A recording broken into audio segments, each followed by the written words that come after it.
Bismillahirrahmanirrahim. Assalamualaikum warahmatullahi wabarakatuh. Pertama-tama yang saya hormati Bapak Ahmad Fauzan selaku dosen mata kuliah Fikih Jinayah khususnya kelas SA. Saya perkenalkan, nama saya Muhammad Romi Faizan, NIM 1220072.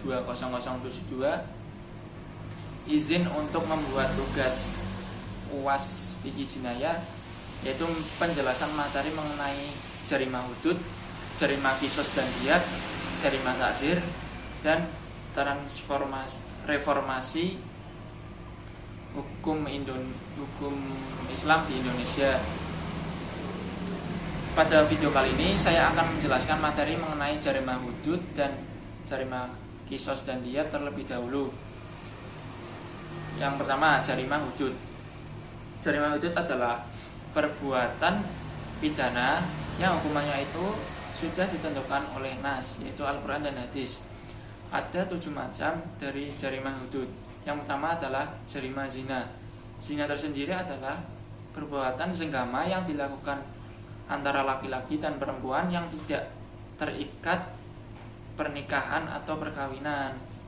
Hukuman yang berlaku bagi pelaku zina ini adalah 100 kali cambukan bagi pelaku yang belum berkeluarga, dan bagi pelaku yang sudah berkeluarga adalah 100 kali cambukan dan juga hukuman rajam. Kemudian yang kedua adalah jarimah qadhaf. Qadhaf ini adalah perbuatan seseorang menuduh orang lain dengan tuduhan zina. Hukuman tuduhan zina ini adalah dicambuk sebanyak 80 kali cambukan. Kemudian yang ketiga adalah jarima sarikoh. Sarikoh ini adalah mengambil harta orang lain secara diam-diam di tempat penyimpanannya, atau biasa disebut dengan pencurian. Hukuman pelaku pencurian ini adalah potong tangan jikalau sudah mencapai nisab, yaitu setara dengan harga 1,62 gram emas. Kemudian yang keempat adalah jarima syirbah. Syirbah sendiri adalah perbuatan seseorang yang meminum minuman yang bersifat memabukkan seperti khamar. Nah, hukuman bagi peminum khamar ini adalah menurut Imam Hanafi dan Maliki adalah 80 kali cambukan, sedangkan menurut Imam Syafi'i adalah hanya 40 kali cambukan. Kemudian yang kelima adalah jarima ridho. Ridho ini adalah perbuatan seseorang yang menyebabkan orang tersebut keluar dari agama Islam, atau biasa disebut dengan murtad. Hukuman bagi pelaku murtad ini adalah hukuman mati, seperti pada hadis riwayat Al-Bukhari dari Ibnu Abbas yang berbunyi, barang siapa yang menggantikan agamanya maka bunuhlah dia. Kemudian yang keenam adalah jarima bughoh. Jarima bughoh ini adalah perbuatan individu atau kelompok atau organisasi yang memiliki kekuatan atau kekuasaan. Kekuasaan tersebut disalahkan untuk memberontak pemerintahan atau pemimpin, atau disebut juga dengan pemberontakan. Pelaku pemberontakan ini hukumannya adalah menurut Al-Mawardi, jika pelaku pemberontakan ini hanya mengancam saja maka diberi peringatan keras. Tetapi jikalau pelaku pemberontakan ini menyebabkan kerugian bagi orang lain, maka harus mengganti kerugian tersebut. Kemudian yang terakhir ada jarima hirabah. Hirabah ini adalah mengambil harta seseorang dengan cara menakut-nakuti dengan senjata, atau bisa jadi dengan membunuhnya. Bisa disebut juga dengan perampokan.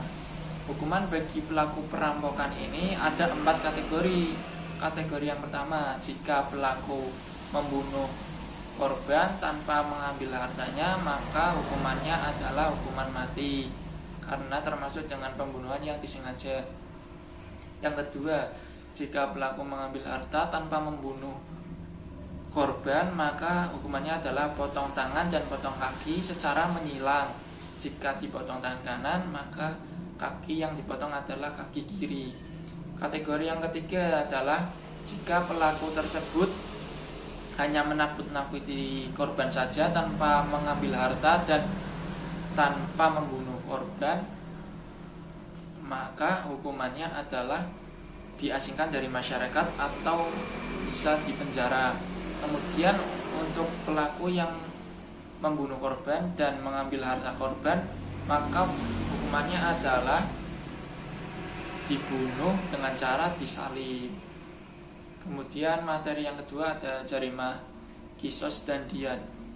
Pengertian jarimah kisos adalah perbuatan pidana yang hukumannya itu disamakan dengan perbuatan yang pelaku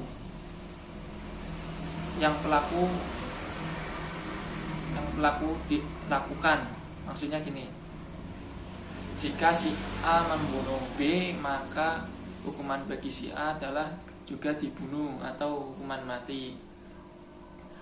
Kemudian pengertian diat. Diat ini adalah sebuah harta yang dikeluarkan akibat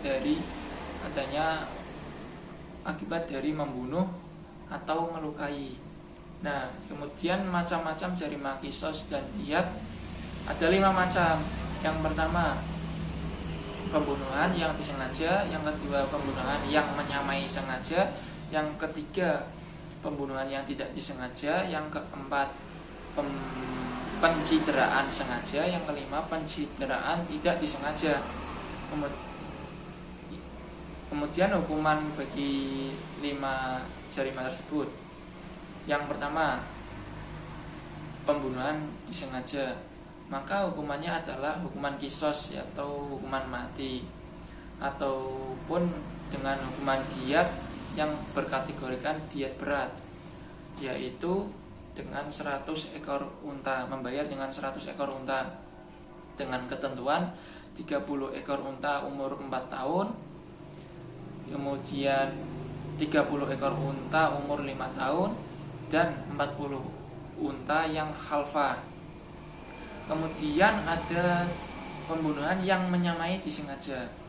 Hukumannya adalah hukuman diat juga, tetapi termasuk diat yang ringan, yaitu jumlahnya tetap 100 ekor unta dengan ketentuan 20 ekor unta betina berumur 1 tahun, 20 ekor unta betina berumur 2 tahun, 20 ekor unta betina umur 3 tahun, 20 ekor unta betina umur 4 tahun, dan 20 ekor unta jantan umur 2 tahun. Kemudian pembunuhan yang tidak disengaja, hukumannya adalah sama dengan hukuman pembunuhan yang menyamai sengaja, yaitu membayar 100 ekor unta dengan ketentuan yang sudah disebutkan. Kemudian yang keempat ada pencideraan sengaja. Hukumannya adalah hukuman diat, dan pencideraan yang tidak disengaja juga hukumannya adalah hukuman membayar diat.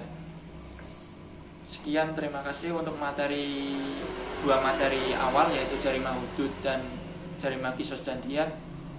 Kemudian video selanjutnya adalah jarimah takzir dan reformasi hukum Islam di Indonesia. Terima kasih. Wassalamualaikum warahmatullahi wabarakatuh.